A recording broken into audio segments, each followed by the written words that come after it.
रांची में जनजातीय परामर्शदात्री परिषद की बैठक में आदिवासियों की जमीन पर अवैध तरीके से हुए कब्जे समेत जनजातीय हितों से जुड़े दूसरे मसलों पर गंभीरता से विचार किया गया। आदिवासी जमीन पर कब्जे की पड़ताल के लिए एक उप समिति का भी गठन करने का फैसला लिया गया। इस बैठक के बाद जानकारी देते हुए मंत्री चंपाई सोरेन ने कहा कि बैठक में सरना धर्म कोड पर बातचीत हुई है और इस मसले को राज्यपाल के माध्यम से आगे बढ़ाने की बात पर फैसला लिया गया। वहीं शहीदों झारखंड आंदोलनकारियों के आश्रितों को नौकरी देने का काम किया जाएगा। चंपाई सोरेन ने कहा कि बहुत से आदिवासी जेलों में बंद हैं जिन्हें न्याय नहीं मिल सका और उनको लेकर भी बैठक में चर्चा की गई।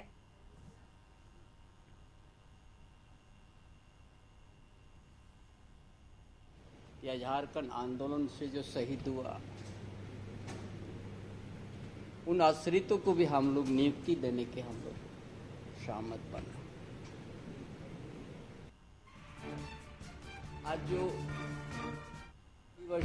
वर्षों से जेल में है, किसी का समय से ज्यादा जेल में ही है, उनका साजा भी पूरा हो गया फिर भी जेल में है,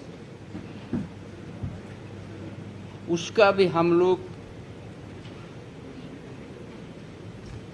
डायरेक्ट उससे हम लोग जानकारी लेंगे और उस कोई साजा काट के भी अभी भी भीतर में है या कोई गलत तरीका से या न्यायालय में उनका कुछ ऐसा अभाव है कि अपना सही बात नहीं रखने का या अधिवक्ता को नहीं संपर्क कर सका, वो बहुत सारी चीज बात होने के बाद जो बहुत उनका पर जो सही समय में सही न्याय नहीं मिला, उस सारे चीज के ऊपर भी हम लोग बड़ी गंभीरता से चर्चा किया। और इस पूरी खबर की अधिक जानकारी के लिए हमारे संवाददाता संदीप रांची से लाइव जुड़ चुके हैं। संदीप, क्या कुछ जानकारी है इस परामर्शदात्री परिषद की बैठक में, क्या कुछ चर्चा की गई है?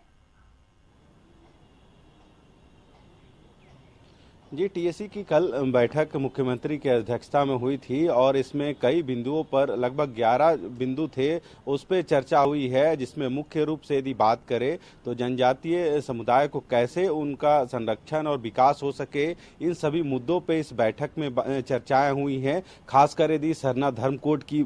बात करें तो लगातार जो है आदिवासियों के द्वारा सरना धर्म कोड की मांग लगातार हो रही है और इस सरना धर्म कोड की मांग पर भी कल टीएससी की बैठक में चर्चाएं हुई हैं और इस चर्चाएं में यह बात सामने आया है कि अब राज्यपाल के माध्यम से जो है सरना धर्म कोड उसको आगे बढ़ाया जाएगा। वहीं जो टीएससी के सदस्य हैं राष्ट्रपति से भी सरना धर्म कोड लागू करने की मांग को लेकर मुलाकात करेंगे। वहीं इस बैठक की यदि बात करें तो बैठक की अध्यक्षता स्वयं मुख्यमंत्री करते हैं और इस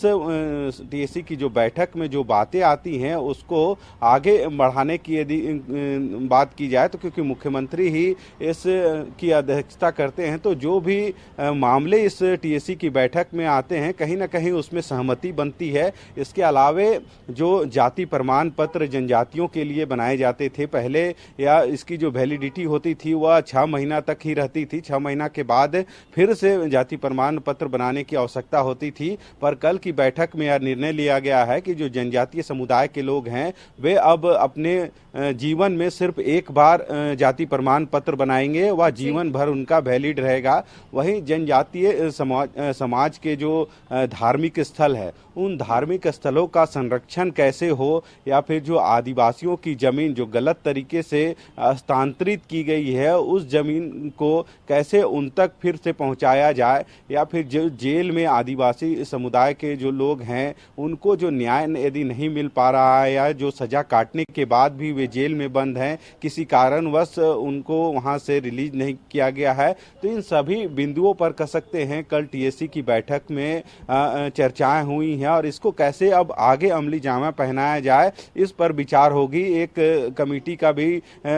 समिति का भी गठन इसमें होगा जो इन सभी बातों को देखेगी कि उसमें क्या प्रगति हो रही है। हालांकि जिस तरह से जो मंत्री चंपई सोरेन है उन्होंने टीएससी की बैठक के बाद जो ब्रीफ किया उसमें यह स्पष्ट है कि जो जनजातीय समुदाय हैं उनका संरक्षण कैसे हो सके, उनकी जो संस्कृति है उसको कैसे बचाया जा सके, या फिर जो सरना धर्म कोड है लगातार यदि संदीप, झारखंड की कैदियों बात की करें तो समस्याओं का इसकी निराकरण मांग- कैसे किया जाएगा? बाकी तो जो भी तैयारियां हैं, जो भी रणनीति है वो बनाई गई है, लेकिन कैदियों की समस्याओं का निराकरण कैसे होगा?